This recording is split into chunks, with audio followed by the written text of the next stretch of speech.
All right, let's talk about sub-fives. Now, a real quick review of tritone substitution. So if I have C as my target, 2, 5, 1 would be D minor 7 to G7 to C, right? So my 5 chord is a G7, takes me to C. If I do a tritone substitution of that G, what that means is I'm going to replace that G with its tritone, and all I'm going to do is I'm going to find the middle point in the octave between G and it's D flat. Okay? So instead of playing G dominant 7th, I would play D flat dominant 7th. So I would go D minor to D flat to C. Right? So that's your basic 2, 5, 1, and then 2 sub 5, 1. Now a sub 5, same thing as tritone substitution. Okay, tritone substitution, sub 5, same thing. All right, and then when you're analyzing it, you would put D minor 7. Okay, and then from the D flat 7 to the C, you would write a dotted arrow. Okay, that shows sub 5 resolution, whereas a solid arrow would show dominant resolution. Now, check this out. I'm going to play my typical changes again. Watch my right hand. Okay, so it's first chord, next chord. Okay, now I'm going to play that again. This time, watch my right hand, but listen to the left hand. Watch the right hand now.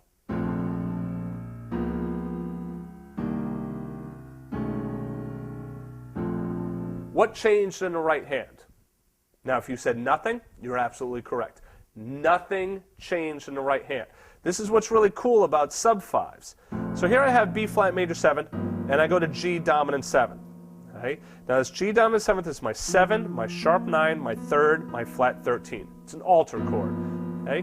Whereas if I put a D flat underneath there, look at what I have. I have 3rd, 13, 7, and 9.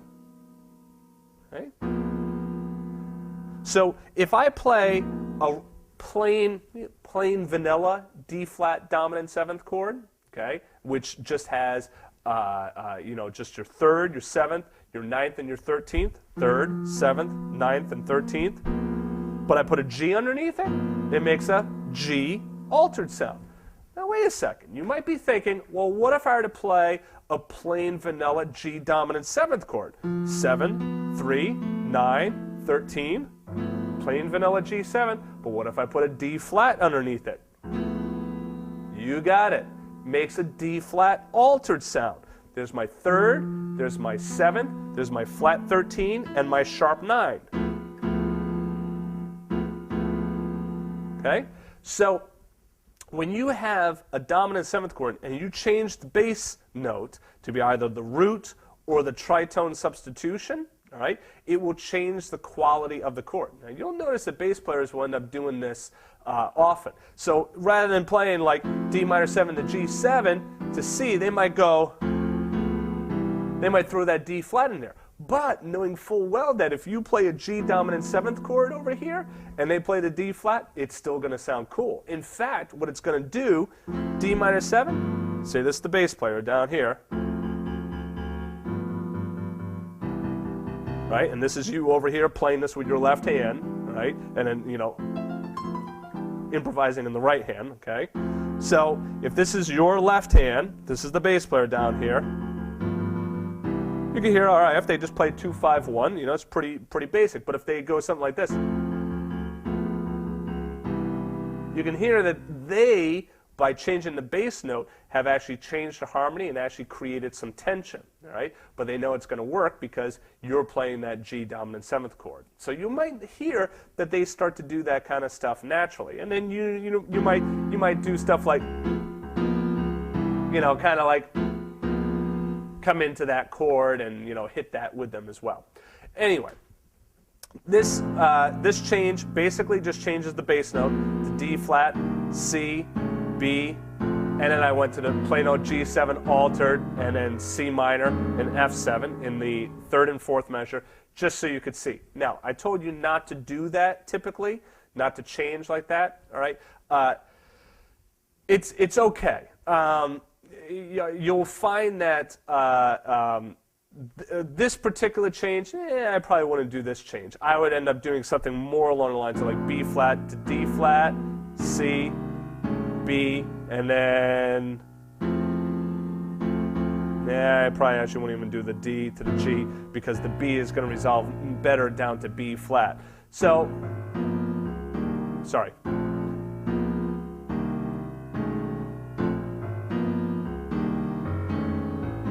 Yeah, it's not bad. You want to basically use your ear. If it starts to sound like, oh man, there's a lot of stuff changing too much, then go to something that's more solid for the first 4 measures. That's one of those things where you're going to start to realize it as you get better at playing these rhythm changes. You know, what typically players will play. You'll see it in songs. You'll be like, oh, okay, now I see what's going on. So don't worry about that too much. You'll also notice that left hand, I have a bass halftime feel. You'll notice that as well. If you have an up-tempo, like 1, 2,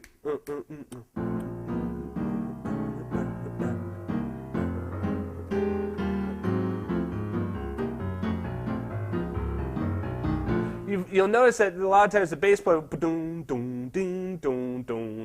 they'll just play half notes in there, all right? It'll actually sound like quarter notes because it's moving so fast. Right, so it's another thing that you can do. You don't have to always go dun dun dun dun dun dun dun dun dun dun. You know, be playing these quarter notes super fast in the left hand.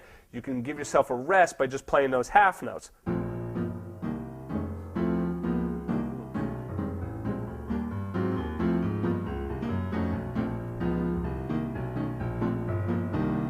You know, so rather than constantly doing those straight quarter notes. The other thing I want to show you is that measure 5, rather than going from F minor to B flat 7, I do the tritone of B flat. So let me give you a second to think about what is the tritone of B flat. E dominant 7th. So F minor 7 to E7 altered. Still notice it's that plain vanilla B flat 7 voicing, but I put an E underneath it, now it becomes altered. And then I can go to that A flat 7. Now, what would happen if I did the tritone of A flat? It would take me down to D. That's an interesting sound.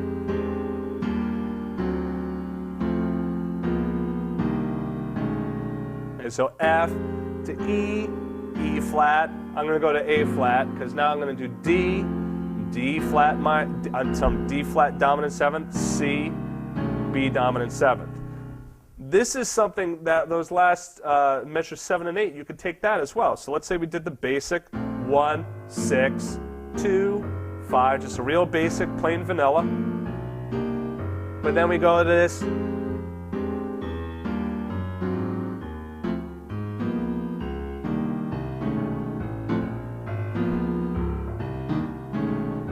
So you see how we can like have a lot of fun just moving back and forth in between all of these different variations.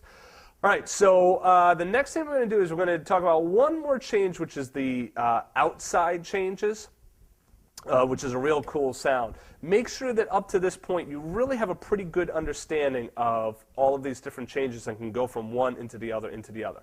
And I'll talk to you in the next chapter.